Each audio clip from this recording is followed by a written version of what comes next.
1983. Thomas Silverstein broke free from his handcuffs and killed a prison guard. It was his fourth murder while in prison. And that's how he ended up in solitary confinement for the rest of his life, completely cut off from human contact.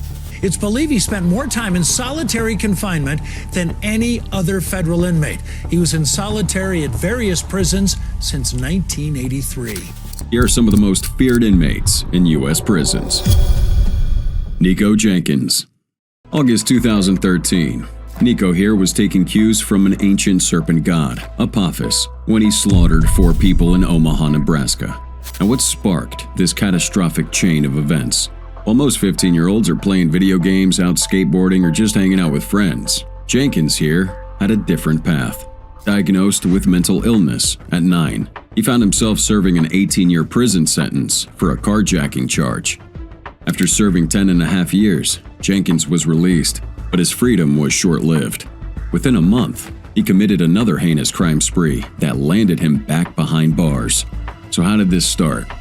August 11th, 2013, at around 5 a.m., a police officer made a gruesome discovery. 2 bodies inside a pickup truck parked near 18th and F Street. The bodies belonged to Juan Uribe Peña and Jorge C. Cajica Ruiz, both shot in the head. It was later revealed that they had been lured to this location under a false pretense that a woman would meet them there. Just 8 days later, around 7 a.m., a store employee found the body of Curtis Bradford outside a detached garage at 18th and Clark Street. The grim revelation occurred in the wake of an unsettling occurrence. The day prior, a seemingly innocent photo of Jenkins and Bradford had been posted on Jenkins' Facebook page, adding an eerie presence to the ongoing situation. Now, this victim was one of 4 that he personally knew. To make things worse, this murder was carried out with the help of his sister, Erica, and mother, Lisa. Lisa was accused of being an accessory for buying ammunition for Nico, knowing his intentions. She got 20 years, while Erica got life in prison. August 21st, the 4th victim, Andrea Kruger, was found around 2:15 a.m. by an officer responding to a call of shots fired. She was discovered lying on the road at 168th and Fort Street with shotgun wounds to the face, neck, and shoulder. Justice finally caught Jenkins when he was arrested for making unrelated terroristic threats that his wife had reported. August 30th, he was interrogated by police, who had a ton of evidence linking him to the murders. Investigators even had footage of his mother buying the unique ammunition used in the killings from a local gun store. Despite initially denying involvement, Jenkins eventually made a full confession, telling police the acts were sacrifices to Apophis. A month later, Jenkins was charged with 4 counts of murder. He pled guilty to all counts, stating in handwritten letters that he would protect Apophis's kingdom with animalistic, savage brutality. Nonetheless, Jenkins later filed a federal lawsuit seeking $24.5 million for his wrongful arrest. He claimed that his reports of hearing voices were ignored and that being in solitary confinement made his schizophrenia worse. Jenkins also said the officers planted evidence on him. Nico started a 40-minute statement where he said the judge, prosecutors, defense attorneys, and investigators were biased against him. He claimed the officers planted the evidence to match their theory. And we haven't seen anything yet. His unhinged persona goes far beyond what we already said. Late 2014, Jenkins carved a Charles Manson swastika right into his face. And a year later, he went for a 666 in the forehead while looking in the mirror, but it ended up being 999.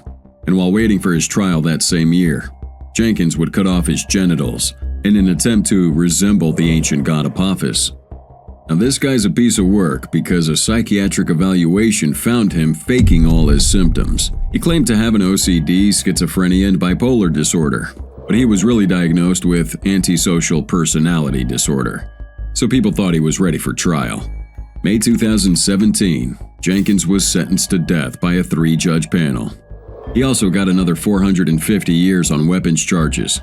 Currently, Nico here is incarcerated at the Nebraska Correctional Facility, awaiting the death penalty.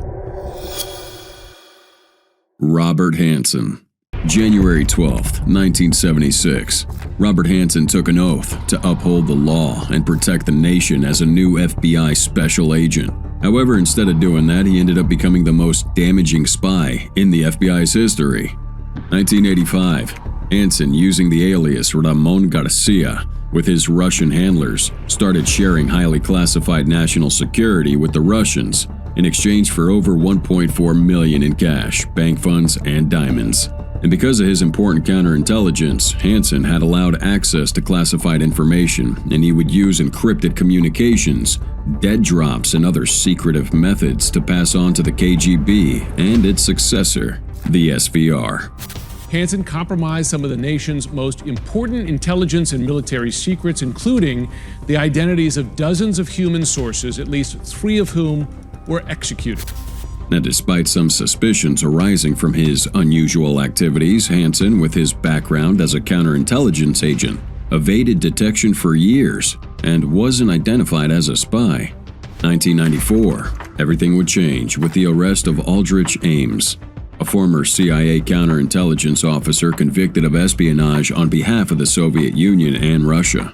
The FBI and CIA discovered that someone within the intelligence community was still leaking classified information to the Russians. At first, they thought it was a veteran CIA officer and investigated him for almost 2 years. By 2000, things would take another turn when the FBI paid $7 million to a KGB agent for a file on an unknown mole. After analyzing fingerprints and voice recordings, they identified Hansen. The FBI kept a close eye on this guy, finding out that he was still in contact with the Russians. And to keep a better watch on him, they promoted him in December of that same year and gave him a new role overseeing FBI computer security. Now, what he didn't know was that his new assistant, Eric O'Neill, was actually a surveillance specialist, and by February, around 300 people were involved in the investigation, monitoring Hansen. They tracked his every move, as he would leave his house in Virginia and then return back at night, confirming he was still an active spy. And as Hansen's time with the FBI was coming to an end, he felt like something fishy was going on. February 2001, he would reach out to a friend at a tech company for a potential job opportunity. He also thought he heard strange noises on his car's radio.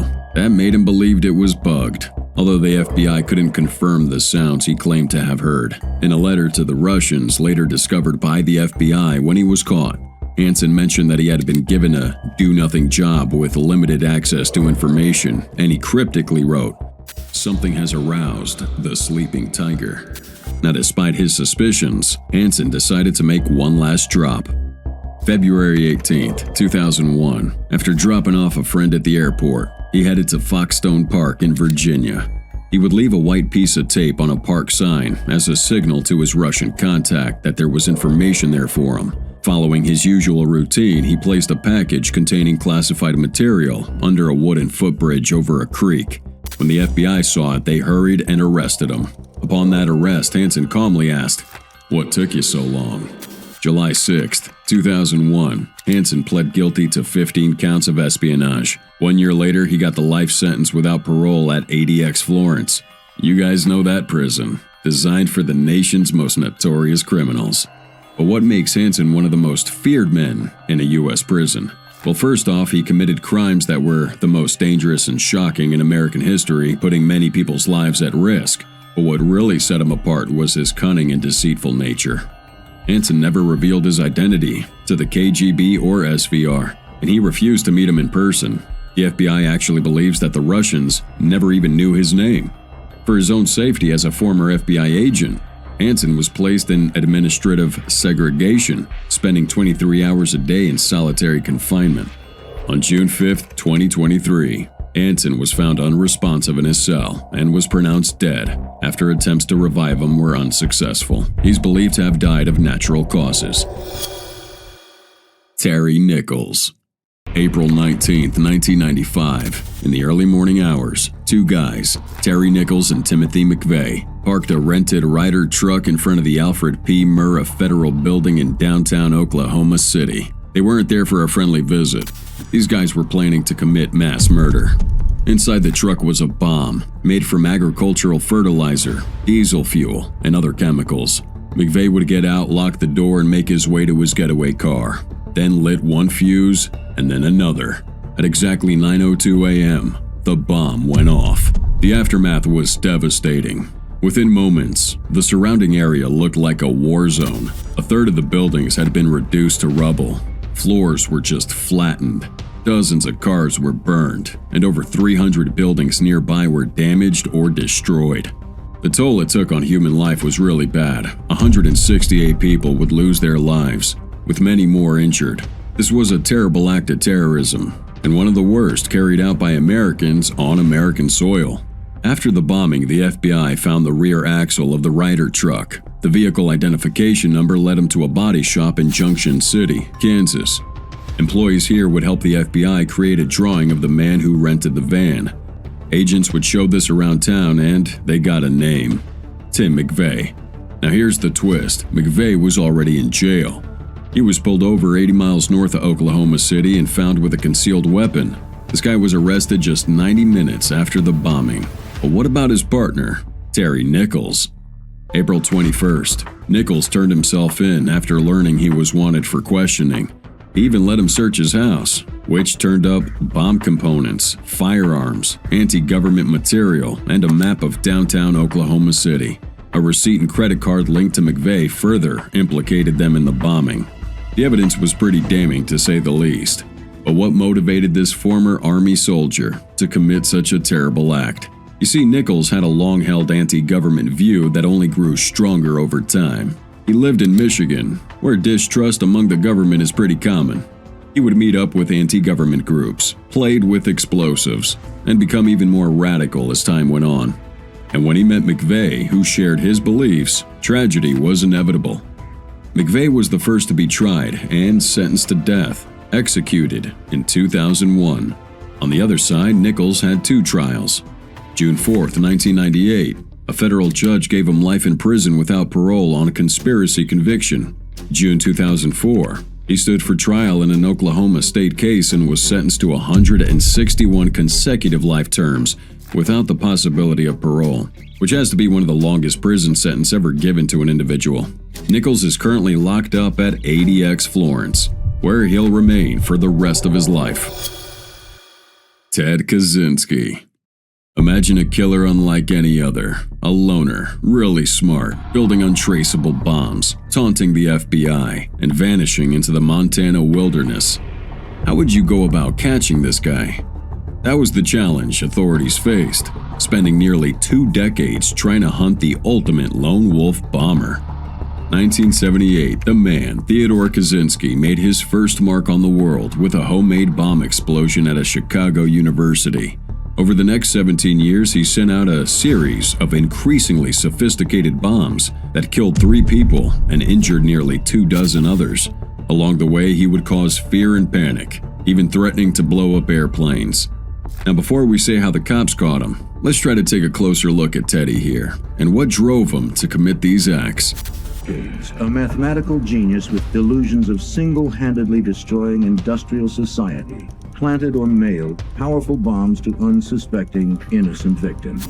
May 22, 1942, born in Chicago to working-class parents, Kazinski showed academic promise from a young age. He would excel in school, even skipping a grade, graduating at just 15 years old.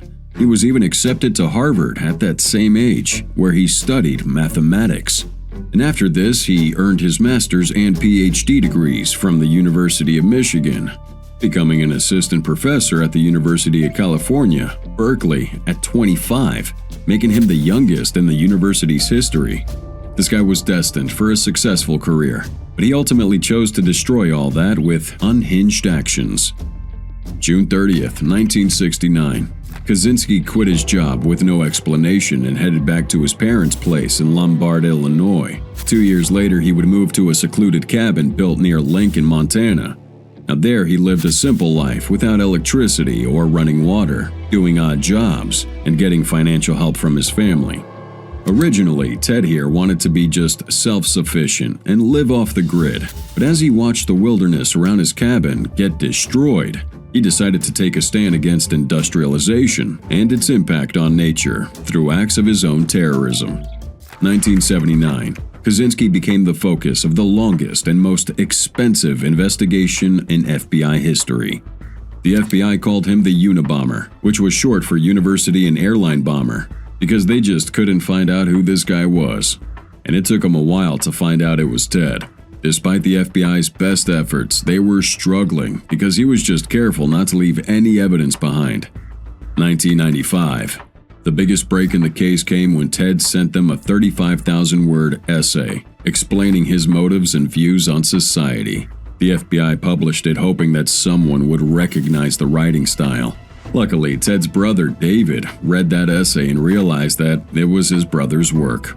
He then tipped off the FBI, leading to Kazinski's arrest. After his arrest, Ted, claiming he was sane, tried but failed to get rid of his court-appointed lawyers because they wanted him to plead insanity to avoid the punishment. 1998, he ended up pleading guilty to all the charges and got hit with 8 life sentences with no chance of parole. And because of how dangerous he was, they sent him off to ADX. He was on the block known as Bombers Row, along with Terry Nichols and other infamous terrorists we'll talk about in a bit. 2021, Kazinski was diagnosed with cancer and transferred to a federal medical center in Butner, North Carolina, where the security wasn't as severe as those at ADX. It was there that Kazinski decided to take his own life. June 2023, at 12:23 a.m., emergency workers were called to Kazinski's cell. Attempts to revive him in the prison and in the ambulance were unsuccessful, and he was later pronounced dead at a nearby hospital. The cause of Ted Kazinski's death has not been officially disclosed, but he's certainly left behind a legacy filled with missed opportunities and terror. Eric Rudolph. Between 1996 and 98, bombs went off 4 times in Atlanta and Birmingham, killing 2 people and injuring hundreds. This sparked a 5-year manhunt for the suspected bomber, Eric Robert Rudolph. Only for questioning as a witness. He is charged with heinous crimes. Eric Rudolph is not a folk hero. He has not been proven guilty. He's nothing more than a cold-blooded murderer. Similar to Ted Kazinski, Rudolph, who was a skilled outdoorsman, evaded law enforcement for years by hiding out in the mountains of western North Carolina. On July 27, 1996, Rudolph began his violent attacks during the 96 Summer Olympics, and while spectators were enjoying the games, Rudolph planted a bomb at the Centennial Olympic Park in Atlanta. The explosions killed 1 woman and injured over 100 others. Rudolph even called 911 twice to warn about the bomb before it went off, just to taunt the authorities. Over the next 2 years, Rudolph set off 2 more bombs in Atlanta and 1 in Birmingham, Alabama. The blast would cause even more injuries and the death of a police officer. Now, Rudolph's bombs were particularly cruel as they contained nails, which acted like shrapnel, causing even more damage to those caught in the explosion.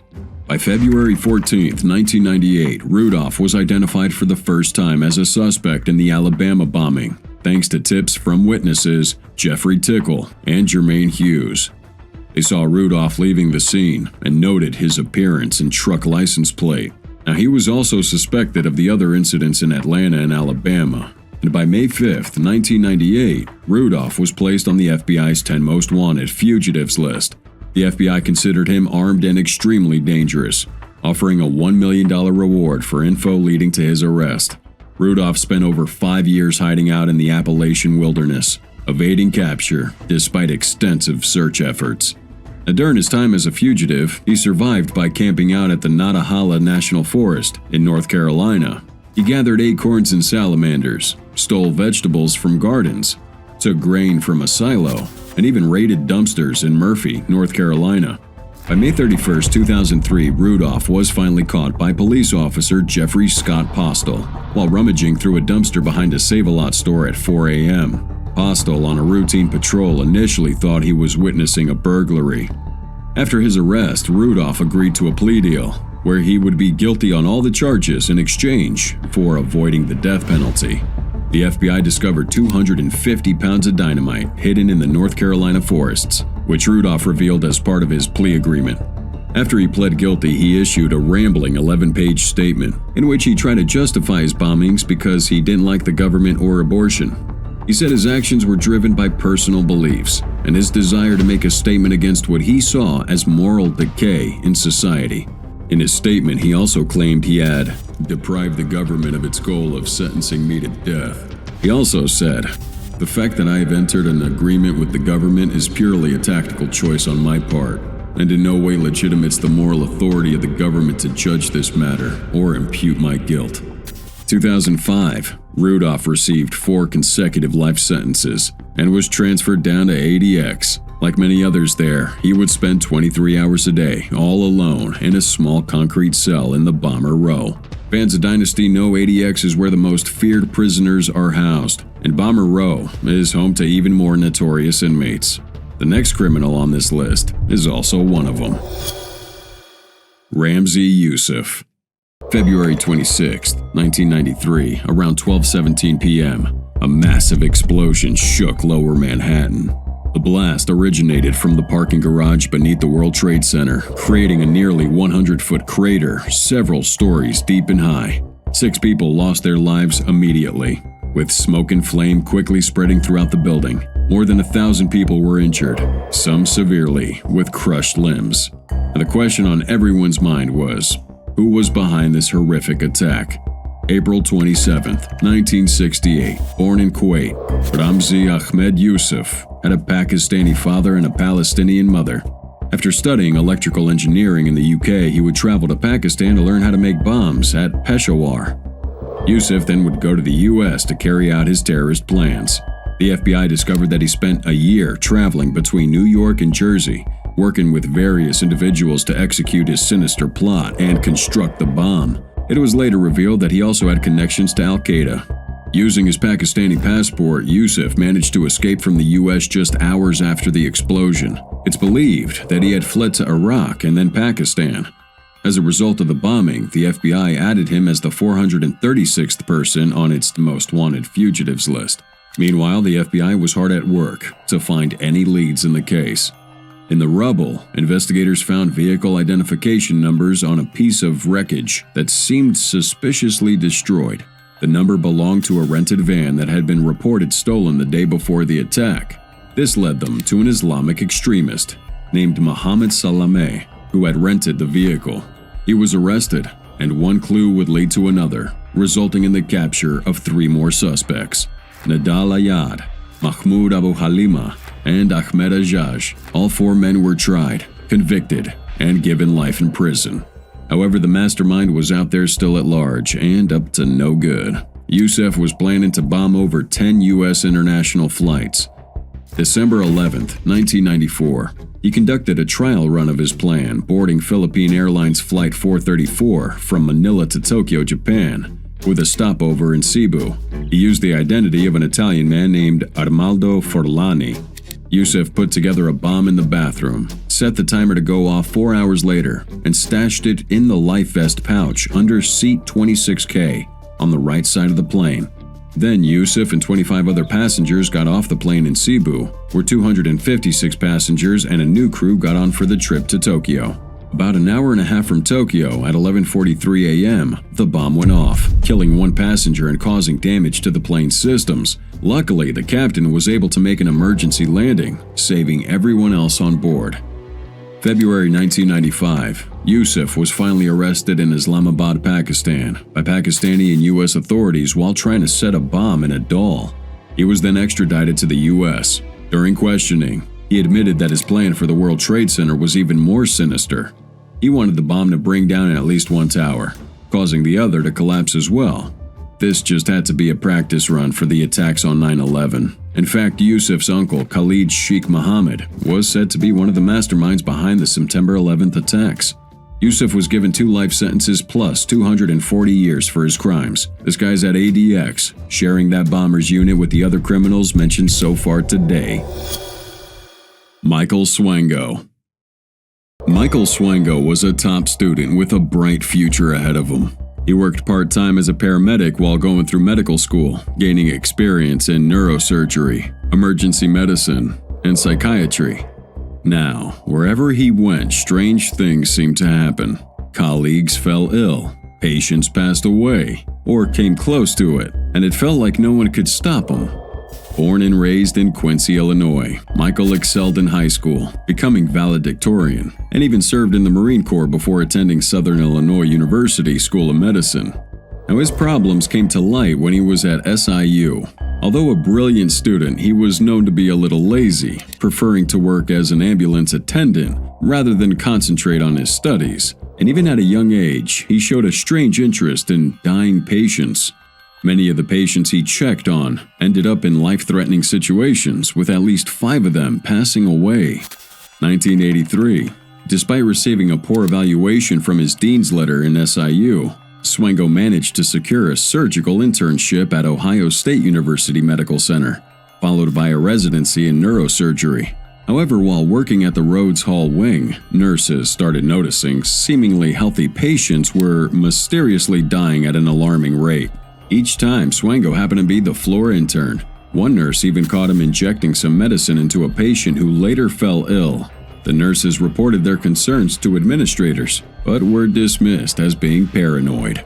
July 1984, Swango returned to Quincy and began working as an emergency medical technician with the Adams County Ambulance Corps, despite being fired from another ambulance service for making a heart patient drive to the hospital.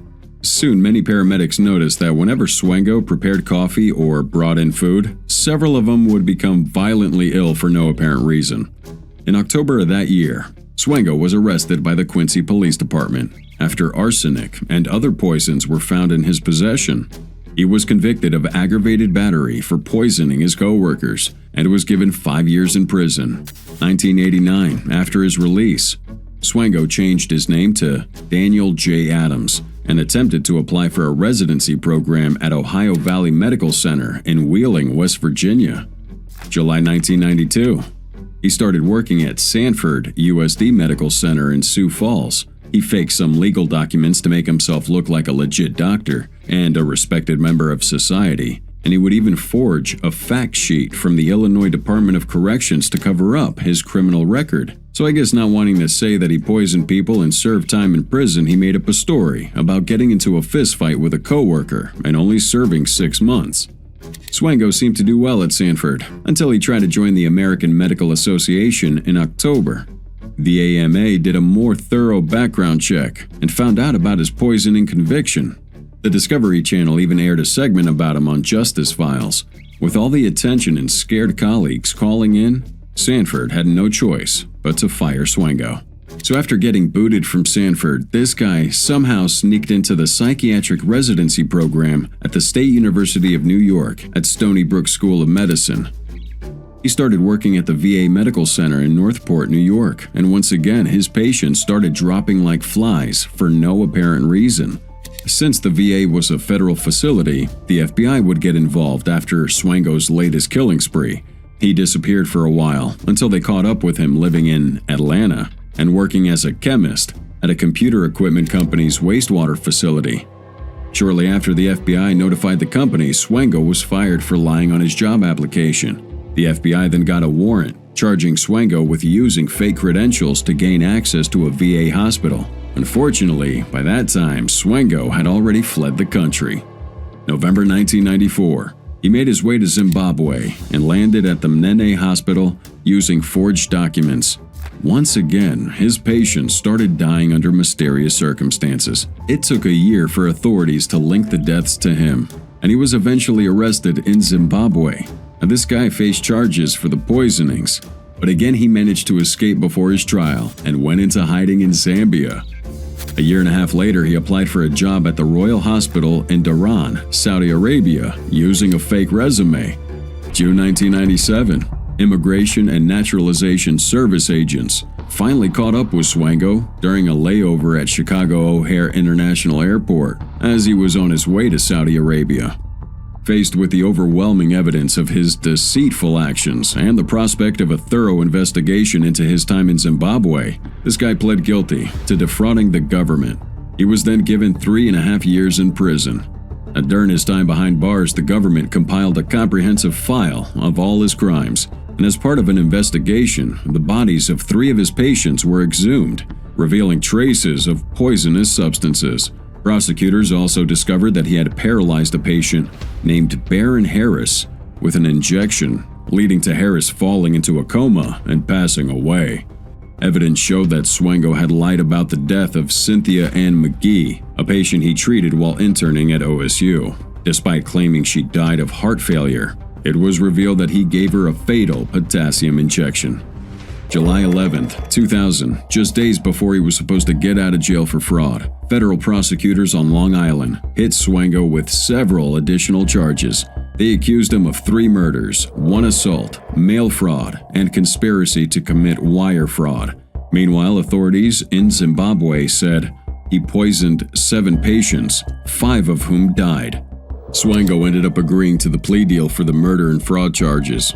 If he hadn't, he could have faced the death penalty and been sent to Zimbabwe. During his sentencing, prosecutors shared some pretty disturbing stuff from his notebook, where he talked about how happy he was while committing his crimes. If you could be face to face with Michael Swango today, what would you say to him? I would ask why. There has to be a reason to do things like this. In the end, this guy received 3 life sentences. Currently being held at 80X, he's considered super dangerous and manipulative. Larry Hoover.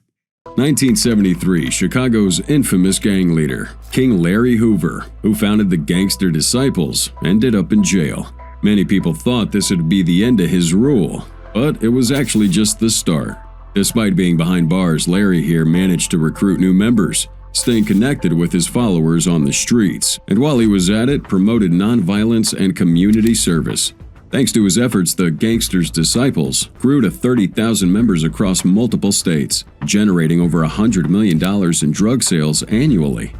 November 30th, 1950, born in Jackson, Mississippi, Larry Hoover moved to Chicago, Illinois, where he joined the Supreme Gangsters at 13. Starting off with petty stuff like theft, Hoover would eventually escalate to more violent offenses, including shootings. Known for his amazing leadership, he took control of that gang by age 15 and later formed a super gang with about 1,000 members by forming alliances with former rivals. By the late 1960s, the Gangster Disciples, also known as the Black Gangster Disciple Nation, had established a powerful presence. They dominated drugs on Chicago's South Side, raking in over $1,000 a day. However, Hoover's criminal activities and reputation would soon catch up with him. In 1973, he was given 150 to 200 years in prison for ordering the murder of a dealer named William Young. It seemed like Hoover's criminal career was over, but he had other plans. Sent to the max security Stateville Correctional Center in Crest Hill, Illinois, Larry Hoover made a name for himself there, at first in a good way. He not only protected other inmates but also impressed the prison staff by keeping violence in check. Guards were thrilled to have fewer fights and riots, and they saw him as a positive influence on other prisoners. However, behind the scenes, Hoover was recruiting inmates to join his gang and staying in touch with his gang on the outside. He also pushed his followers to move up in the world however they could. He would make education mandatory for all his followers, telling them, go to school, learn trades, and develop talents and skills so that we can become stronger in society. King Larry Hoover transformed his gang into a different kind of organization. He started a clothing line, led peaceful protests, and even encouraged his members to run for office. So despite his criminal past, Hoover's reforms earned him a transfer to a minimum security prison in Vienna, Illinois. There he would have more freedom to meet up with friends and family, wear fancy clothes and jewelry, and enjoy better food. But all the while, Hoover's criminal empire was still growing. Early 1990s, while applying for parole, Hoover was down here running a huge drug empire with around 30,000 members. The Gangster Disciples had expanded well beyond Chicago, spreading all over towards the Midwest and Southeast. They were raking in $100 million a year from drug sales. Unfortunately, the growth and development nonprofits that seemed so positive were really just laundering money. 1995, a massive raid on the Gangster Disciples resulted in the arrest of 22 members, including Hoover. The raid, dubbed Operation Headache, involved over 250 authorities and followed a 5-year undercover investigation. You see, some authorities grew suspicious over Hoover's supposed rehabilitation, so they wiretapped him in prison, sought informants, and searched linked offices. They concluded that the Gangster Disciples were still operating as a criminal enterprise. Hoover was indicted for various crimes and moved to Chicago for trial. In 1997, he was found guilty and given 6 life sentences. on top of 200 years he was already serving. After the verdict, they took him straight to ADX Florence. Richard Lee McNair. 2006, Mr. McNair here pulled off an unbelievable escape from prison by mailing himself out. Believe it or not, the most jaw-dropping part of his escape was still to come.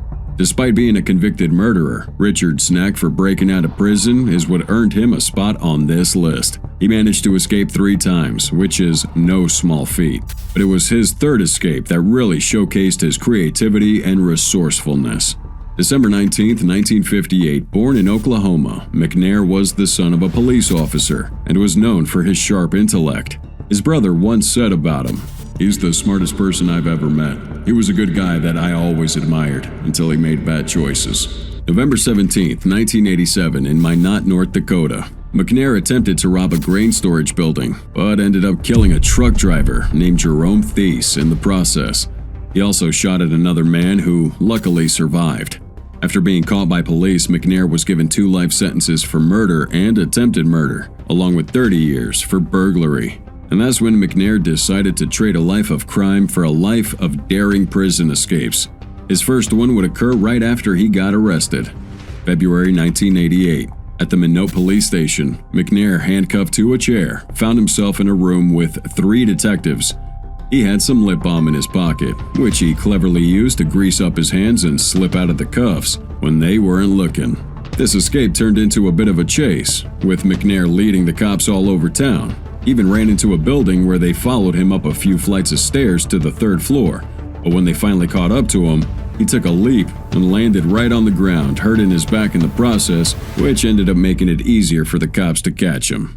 But he was just warming up for his next escape.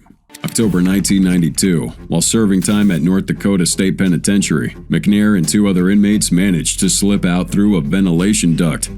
This time he stayed on the run for a while, not getting caught until July of the next year. After that, McNair was sent to a high-security federal prison in Louisiana. Now here, it was his job to repair torn mailbags so they could be shipped out to post offices for use. And this is where he hatched his great escape.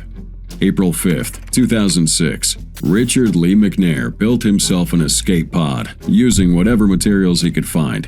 He added a breathing tube, hid under a pile of mailbags on a pallet, and climbed inside. He hid in this until a forklift moved the pallet to a nearby warehouse outside the walls. When the warehouse workers went on a lunch break, McNair cut himself out of that pod and walked away to freedom. But that's not even the most surprising part of his escape.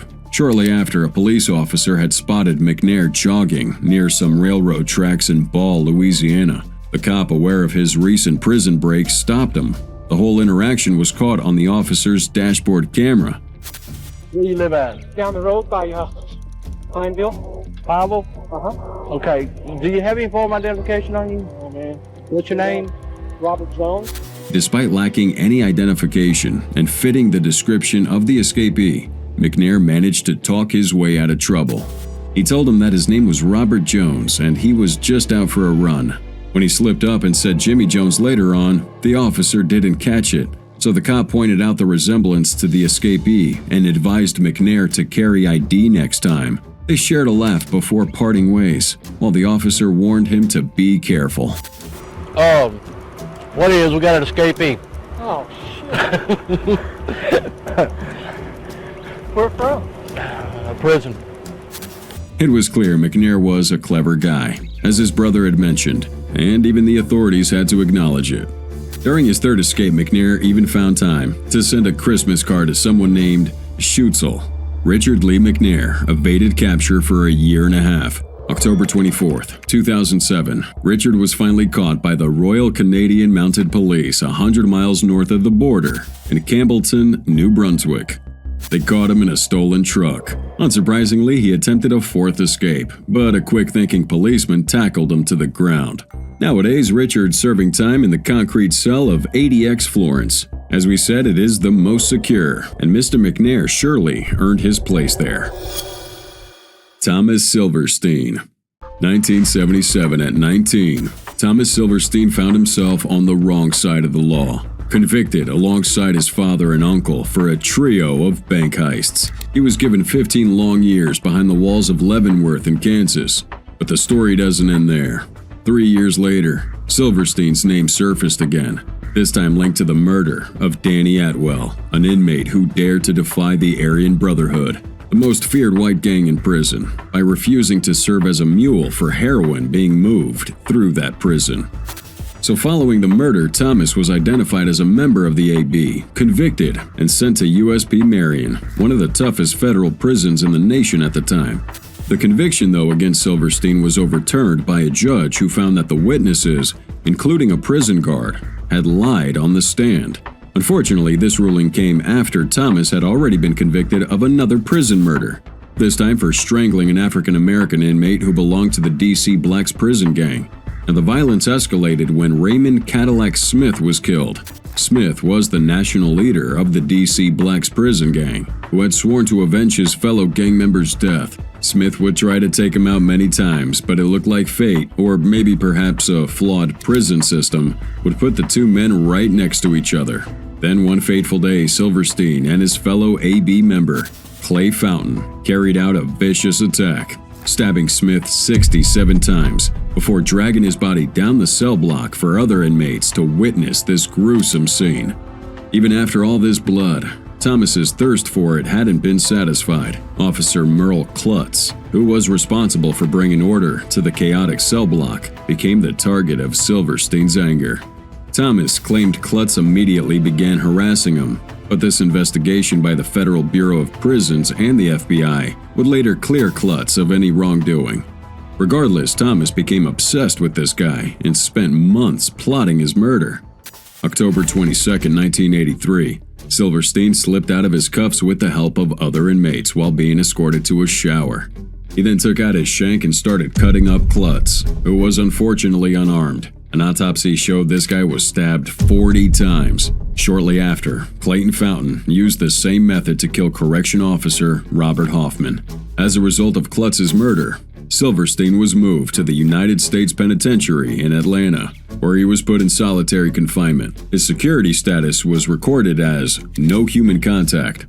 Now, the events surrounding the murders of correction officers Klutz and Hoffman would help lead to the creation of ADX Florence in 1994. 2005, his isolation would continue until he was taken from one prison to another, and then finally ending up at ADX Florence. Now, imagine a cell where the light is always on, day and night, and the only human contact you have is when your meal tray clinks against the bars.